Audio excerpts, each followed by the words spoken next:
Sorry ताई, मी काही नाही वाईट, काही नाही मी केलं. आता आहे म्हणून अहो मी काही नाही केलं, फक्त दुसरी एखादी मुलगी असती तर तू काय केलं असतं? काय केलं असतं? सॉरी ना ताई, का सॉरी? का सॉरी? याच्या पुढे तू नाही. दारू पिऊन आलाच कसा?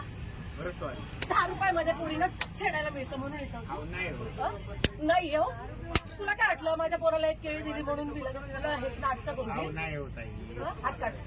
दत्त महाराज म्हणतो मी. तुझ्याकडून आलाय ना? प्रसाद आहे ना तुझ्या हातात? कुठे हात लावला तुम्हाला? कुठे हात लावला? सॉरी म्हणतो, सॉरी म्हणतो. काय हा कोण? हा दारू पिऊन आलेला आहे. हा? तो कोणाला त्रास देत नाही म्हणा. काय कोणाला त्रास देत? मला झाला आता त्रासाचं काय? मी बोललो ना. काय बोलले तुम्ही? हो, काही शपथ नाही. तुम्हाला अहो दादा तुम्ही इथे बस एक मिनिट. ह्या लहान लहान पोरी आहे. छेडलं असतं तर काय केलं असतं आम्ही तुम्ही? सोडत नाही. हा? लक्षात घ्या. पण छेडायची वाटच का बघायची? ताई, मी तुम्हाला- हा? का बघायची? घ्या चौकीत गाडी. मागं उडायला लागला आता.